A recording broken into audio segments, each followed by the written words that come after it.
ప్రేక్షక మహాశైవులారా, ఇవాళ 'పెద్ది' అనే ఒక మూవీ పైన ఒక డిఫరెంట్ వీడియో చేద్దాం అనుకుంటున్నా. లైక్ మన చాలా మూవీస్ లో కొన్ని రొటీన్ టెంప్లేట్ స్టోరీస్ ఉంటాయి.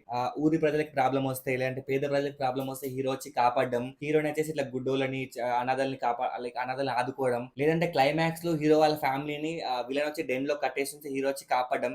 ఇలా కొన్ని టెంప్లేట్ స్టోరీస్ ఉంటాయి కదా. ఈ టెంప్లేట్ స్టోరీస్ అన్ని పక్కన పెట్టి మన బుచ్చిబాబు సన గారు ఈ 'పెద్ది' మూవీలో కొన్ని ఇంట్రెస్టింగ్ స్క్రీన్ ప్లే చాయిసెస్ వాడుకున్నారు. ఆ చాయిసెస్ ఏంటి అవి వల్ల మనం డిస్కస్ చేద్దాం. పాయింట్ నెంబర్ 1 వచ్చేసి, ఒక గురువు ఉంటాడు. ఆ గురువు కింద చాలా మంది శిష్యులు ఉంటే, అందులో ఒక శిష్యుడు మాత్రం చాలా కొంచెం అందరికంటే ఎక్కువ యాక్టివ్ ఉంటాడు. వాడు ఇంకా నెక్స్ట్ ఈ గురువు తర్వాత నెక్స్ట్ వాడే అనే పొజిషన్ లో ఉంటాడు. ఇలాంటి ఒక టైంలో ఎక్కడి నుంచి ఒక హీరో వచ్చి వీడి కంటే కూడా బాగా ట్రైనింగ్ తీసుకొని, వీడి కంటే కూడా మంచి పర్ఫామ్ చేసి వాడి ప్లేస్ ని హీరో వచ్చి ఆక్యుపై చేసిస్తాడు. సో ఆబ్వియస్లీ ఏమవుతుంది, జెలసీ పుట్టుకొస్తుంది. ఈ జెలసీ వల్ల ఈ విలన్ కాని విలన్ మన హీరోకి వెన్నుపోటు పొడుస్తాడు. తారక్ పొన్నప్ప అనే క్యారెక్టర్ లో చాలా మంచి సీన్ రాస్తున్నారు. ఎక్సలెంట్ అంటే ఎక్సలెంట్ ఉంటుంది. సెకండ్ సీన్ వచ్చేసి, మన విలన్ అండ్ వాళ్ళ గ్యాంగ్ ఉంటారు కదా, వీళ్ళు హీరోయిన్ ని వాళ్ళ అందరి ముందు పరువు తీసేయడానికి, జనాల ముందు పరువు తీయడానికి తన డ్రెస్ ని సీజర్ తో కట్ చేస్తారు. అప్పుడు మన హీరో వచ్చి మన హీరోయిన్ ని కాపాడతాడు. ఈ గ్యాంగ్ ఉంది కదా, ఈ సోకాల్ విలన్స్ గ్యాంగ్ ఉంది కదా, వీళ్ళందరినీ కొట్టేస్తాడు. బట్ 2 సీన్ల ముందరే ఈ హీరో వచ్చేసి హీరోయిన్ వాళ్ళ ఇంటికి వెళ్తాడు. నైట్ వాళ్ళ ఇంటికి వెళ్ళి పవర్ ఆఫ్ చేసి ఆమెను హగ్ చేసుకుంటాడు, లిప్ టు లిప్ కిస్ ఇస్తాడు. అయినా కానీ హీరోయిన్ దృష్టిలో మాత్రం హీరో ఎప్పుడు హీరోనే, బికాస్ ఆమె మానం కాపాడిండు కదా. ఆల్మోస్ట్ హీరో కూడా విలన్స్ ఈక్వల్ పని చేసిండు, బలవంతంగా ముద్దు పెట్టుకోవడం. బట్ వాడు మాత్రం still hero, because is a hero.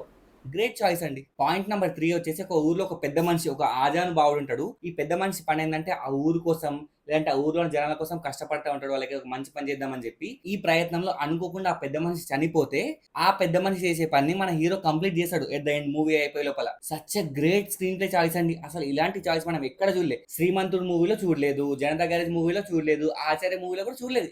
This is a very fresh concept అండి. పాయింట్ నెంబర్ 4 వచ్చేసి, ఇప్పుడు వస్తున్న చాలా మంది న్యూ జనరేషన్ డైరెక్టర్స్ ఉన్నారు కదా, వీళ్ళు హీరోయిన్స్ కి చాలా మంచి మంచి రోల్స్ రాసుకుంటున్నారు. వాళ్ళు లేకపోతే అసలు మూవీ ముందు కదలదు. ఇలాంటి మంచి మంచి రోల్స్ రాసుకుని చాలా రొటీన్ గా బిహేవ్ చేస్తారు. బట్ బుచ్చిబాబు సన గారు వచ్చి అసలు ఎందుకు ఇంత రొటీన్ టెంప్లెట్ నేను ఫాలో అవ్వాలి, అసలు ఎలాంటి ఇంపార్టెన్స్ కానీ డైలాగ్స్ కానీ ఏమీ లేకుండా మీరు స్క్రీన్ పైన రండి మేడం, మీరు చేయాల్సిందే ఏం లేదు, జస్ట్ మీరు ఛాతి చూపిస్తే చాలు మొత్తం యూత్ అంతా అల్లాడిపోతారండి అని చెప్పి ఒక డిఫరెంట్ కాన్సెప్ట్ పట్టుకొచ్చారండి బుచ్చిబాబు గారు. Great great mind set. Point number 5 వచ్చేసి, ఇంటర్వెల్ నుంచి మూవీ సెకండ్ హాఫ్ లో చాలా ఇంట్రెస్టింగ్ గా మారిపోతుంది. హీరో క్రికెటర్ నుంచి మల్లయోధులాగా మారిపోతాడు, కుస్తీ చేస్తాడు, నేషనల్స్ కూడా సెలెక్ట్ అయిపోతాడు.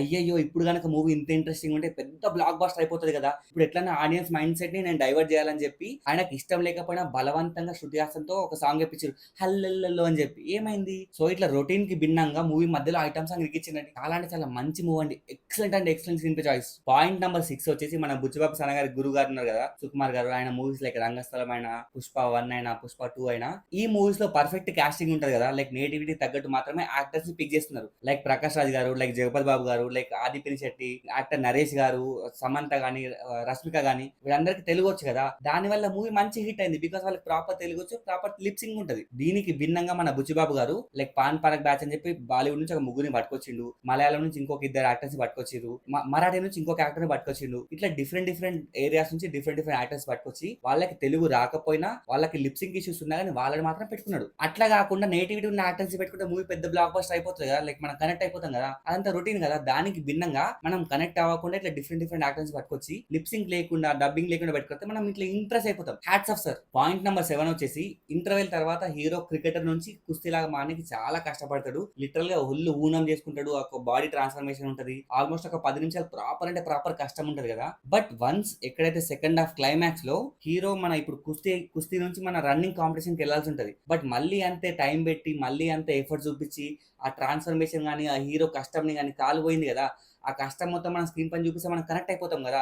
దాని బదులు సింపుల్ గా కట్టే కొట్టే అన్నట్టు నేషనల్ పంపించేసాం అనుకో, ఎలాంటి ఎమోషనల్ కనెక్టివిటీ ఉండదు. రొటీన్ కి భిన్నంగా కొంచెం డిఫరెంట్ ఐడియా ఆలోచించారు ఆయన. ఆయన ఎట్లా కష్టపడ్డాడు, ఆ లెగ్ లేని కాలుతో ఆయన ఎట్లా ట్రైన్ అయ్యిండు, ఇవన్నీ చూపిస్తే మనం కనెక్ట్ అయిపోతాం కదా. ఈ సీన్స్ ఆయన ట్రిమ్ చేసి డైరెక్ట్ గా నేషనల్స్ లో రన్నింగ్ కొట్టి పెట్టేసిండు. దాని వల్ల మన మూవీలో ప్రాపర్ ఇన్వాల్వ్ అయిపోతాం కదా. అట్లా ఇన్వాల్వ్ అయిపోతే మూవీ పెద్ద హిట్ అయిపోతుంది కదా. సో ఇలాంటి మంచి మంచి స్క్రీన్ ప్లే డెసిషన్స్ వల్ల మూవీ చాలా చాలా ఎక్కువ కనెక్ట్ అయిపోయింది. నాకైతే పిచ్చి పిచ్చి నచ్చిందండి.